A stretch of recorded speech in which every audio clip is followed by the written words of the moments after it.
नमस्कार। एक बार फिर से टाइगर जयराम महतो से जुड़ी बड़ी बात लेकर आया हूं। उनसे जुड़े एक बहुत महत्वपूर्ण जानकारी लेकर आया हूं। लेकिन उससे पहले कि तिवारी महतो ने एक बड़ा बयान दिया है, उस वीडियो को भी लगाएंगे। उस वीडियो से आप तक पहुंचाने का कष्ट करेंगे कि उन्होंने क्या बयान दिया है। लेकिन टाइगर जयराम महतो से जुड़ी जिन्होंने हम बात कर रहे हैं, आइए इस वीडियो को देखें, उसके बाद हम आगे की बात करेंगे। लेकिन फिर वही आशीर्वाद, वही प्यार, हमारे चैनल को आप लोग सब्सक्राइब करें और कमेंट जरूर करें टाइगर जयराम महतो के बारे में। आइए इस वीडियो को देखें, उसके बाद हम आगे की ओर बढ़ते हैं। पुलिस चेकिंग के दौरान उसे अब गाड़ी से घसीट कर रोड में लाके पटक के मार देते हैं। आपको लगता है पूरा सिस्टम यहाँ खराब कर बिल्कुल बिल्कुल, सिस्टम पर, ब्यूरोक्रेट्स पर सरकार का कोई नियंत्रण। सीओ दर्जनों महिला के साथ एवं पीड़ित किया है, जिसमें 2 महिला लोग लिखित रूप से दिया है, लेकिन अभी तक सीओ को कोई कार्रवाई नहीं हो रहा है।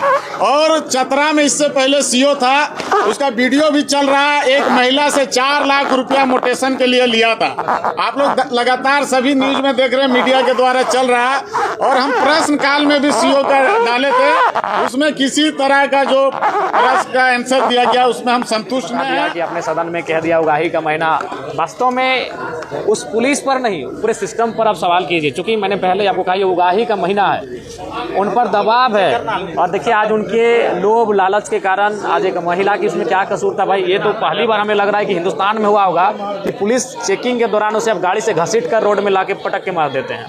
आपको लगता है पूरा सिस्टम यहाँ खराब कर बिल्कुल बिल्कुल, सिस्टम पर, ब्यूरोक्रेट्स पर सरकार का कोई नियंत्रण नहीं है। उसी का उदाहरण देवघर की ये घटना। मैं उस महिला के लिए संवेदना, श्रद्धांजलि व्यक्त करता हूं। उसके परिवार को सरकार मुआवजा दे, मैं ये मांग करता हूं। और जिन के माध्यम से ये कृत्य हुआ, कुकृत्य, उन पर कार्रवाई हो, मैं ये भी मांग करता हूं। उसी का उदाहरण देवघर की ये घटना। मैं उस जहाँ तक उम्मीद की बात है, उम्मीद तो बहुत सारी है, लेकिन अब बजट प्रस्तुत होने के बाद ही पता चलेगा कि सरकार कितना गंभीर है झारखंड वासियों के लिए। ये बजट प्रस्तुत के बाद ही पता चलेगा। जयराम जी, पहला बजट आपका एक मौजूदा विधायक के तौर पे क्या उम्मीद है इस सरकार के बजट से, और आप लोग को क्या लगता है फोकस कहाँ होना? देखिए, एक युवा विधायक होने के नाते हमारी तो उम्मीद होगी कि इस राज्य में रोजगार के सृजन के साधन ज़्यादा हों। जो युवा, जिन पर वादा भी सरकार ने किया था, जो ग्रेजुएट होंगे उनको 5,000, जो पोस्ट ग्रेजुएट उनको 7,000, ऐसे बहुत सारे वादे थे। तो मेरे हिसाब से युवाओं को पर विशेष ध्यान देने की आवश्यकता है सरकार को, और उसी का आस लगा युवा इस बजट को आज निहार रहे हैं। वो उम्मीद लगा कर बैठे हैं कि बजट में उनके लिए कुछ विशेष होगा, गांव गरीब किसान के लिए विशेष हो।